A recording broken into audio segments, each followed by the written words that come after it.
Jeg besluttede mig for at lave en 19 spørgsmålstag. Så ja, det vil jeg gøre. Hvor er du født? Jeg er født på Slagelse sygehus. Hvornår var sidste gang du græd? Og jeg har allerede kigget i det, nu har jeg byttet rundt på 3 og 2. Hvornår var sidste gang du græd?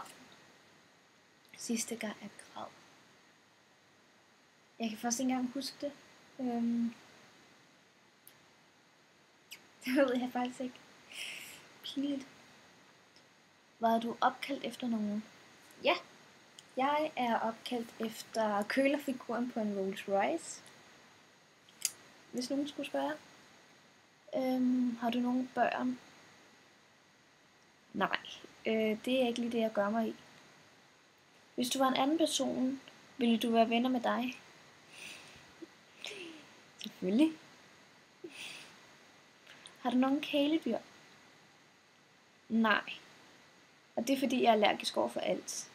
Så jeg kunne måske få en slange. Nej. Bruger du sarkasme? Nej, det kunne jeg aldrig finde på. Vil du bungee hoppe? Altså, nej. Aldrig i livet. Hvorfor sætte sit liv på spil? Nej, det er Hvad er dit yndlingskorn?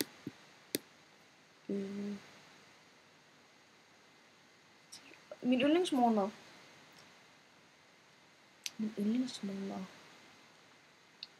Så kan jeg godt lide skyr, hvis nogen ved, hvad det er. Det smager godt. Hvad er din øjenfarve? Nogen, der kan se det? Uhyggelig film eller happy endings? Happy endings? Jeg er ikke særlig vild med gyserfilm. Har du nogen brødre eller søster? Nej, det har jeg ikke. Computer eller tv? Helt klart computer. Du kan også se fjernsyn på sådan en. Så det, alt andet ville være dumt. Hvad er det første ting, du bemærker ved en person? Det ved jeg ikke. Deres holdning, tror jeg. Deres udstråling.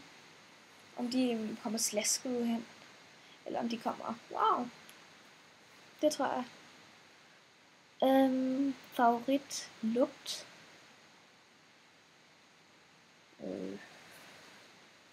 Lugten af nylavet flæskesteg. Ja, det lugter ikke godt, gør det? Noget, der lidt af svin. Det ved jeg ikke.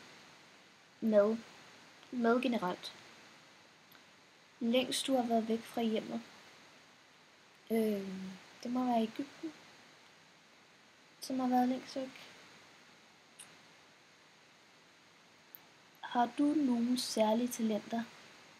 Ja, jeg har kun særlige talenter. Altså, jeg er bare et stort talent. Ej, jeg ved det ikke. Særlige talenter. Jeg kan, hvis jeg ligger mig på maven, så kan jeg bøje bagover og røre min næse med mine tæer. Har du nogle hobbyer?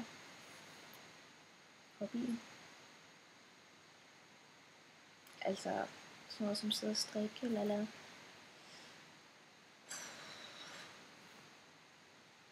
Det ved jeg ikke helt.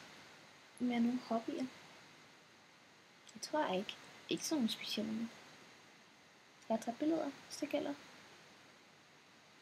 Er du forelsket? Den tror jeg, vi gemmer til et senere tidspunkt. Ej. Måske ikke. Ingen ved det, alle snakker om det. Det var faktisk virkelig underligt gjort. Okay. Men ja, det var 19 spørgsmål. Jeg håber, I blev klogere på, hvilken lugt jeg bedst kan lide, eller om jeg vil bungee-jobbe. Så jeg vil finde flere takes at lave.